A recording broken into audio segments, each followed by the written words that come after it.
Hello everyone, আসসালামু আলাইকুম। কেমন আছেন সবাই? আশা করি সবাই অনেক অনেক ভালো আছেন। আলহামদুলিল্লাহ, আমরাও অনেক ভালো আছি। আসলে ডিসেম্বর থেকে বিয়ে খেতে খেতে একদমই অস্থির হয়ে গেছি। এই তো আরেকটা বিয়ের প্রোগ্রাম আছে, চলে যাচ্ছি সবাই চিটাগং পোর্ট ক্লাবে। এটা আমার জ্যাঠা শ্বশুরের মেয়ের বিয়ে, মানে আমার ননদ হয়। যেহেতু ওদের অনেকগুলো প্রোগ্রাম হয়েছে, ঢাকায় হয়েছে অনেকগুলো প্রোগ্রাম, এখানেও অনেকগুলো প্রোগ্রাম হয়েছে। আসলে সবগুলোতে আসলে অ্যাটেন্ড করা হয়নি। এটাতেই আমরা অ্যাটেন্ড করার চেষ্টা করেছি সবাই। ফ্যামিলি মেম্বারদের জন্য এটাই ছিল একটা গেট টুগেদারের মতো, যেহেতু এখানে সবাই আসবে, যেহেতু ফ্যামিলি মেম্বার বাড়ির শ্বশুর বাড়ির ম্যাক্সিমাম সবাই কিন্তু এই প্রোগ্রামটাতেই অ্যাটেন্ড করবে। সবাই একদম রেডি হয়েই চলে এসেছি। এই তো দেখুন একদমই বোট ক্লাবের সামনে এতটাই ভিড় ছিল, যেহেতু সবারই গাড়ি নিয়ে আসলে আসছিল এখানে। একদমই স্পেস ছিল না, গাড়ি পার্কিং করতেও আসলে অনেকটা বেশি প্রবলেম হয়ে গেছিলো। দেখুন ভিউটা একবার, অনেক সুন্দর করে সাজিয়েছে বোট ক্লাবটা, একদমই চিনতে পারছিলাম না, এতটাই সুন্দর লাগছিল চারিদিকে। আপনাদের ভাইয়া আমাদেরকে নামিয়ে দিয়েই সে গাড়ি পার্কিং করার জন্য চলে গেল।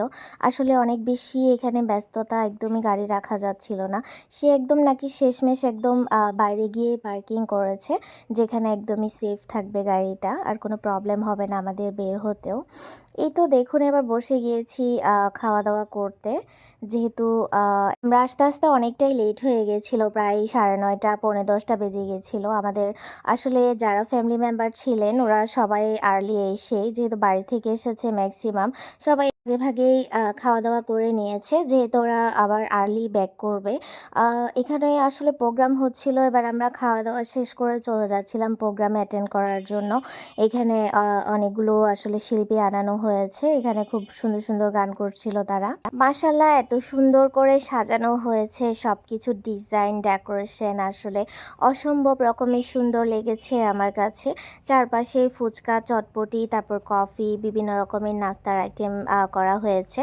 যারা খেতেই চাইবে তারা ওখান থেকে খেতে পারবে। আর এখানে বরকনের জন্য খুব সুন্দর করে একটা স্পট করা হয়েছে, এখানে তাদেরকে ডিনার করানো হবে আজকে।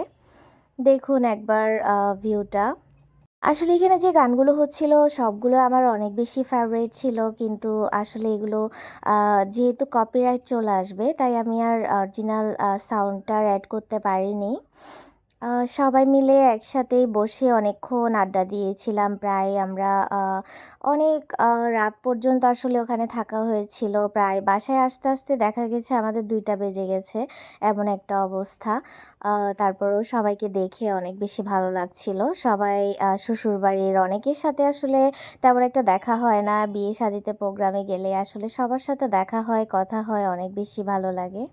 অনেকক্ষণ বসে বসে আমরা এখানে এনজয় করলাম, গানগুলো আসলে পুরোনো দিনের গান গাচ্ছিল, অনেক বেশি ভালো লাগছিল। আর সিঙ্গাররাও অনেক বেশি ভালো ছিল সিঙ্গারগুলো। অনেকক্ষণ বসে থাকতে থাকতে চিন্তা করলাম একটু চা খাই, যেহেতু এখানে চায়েরও ব্যবস্থা আছে।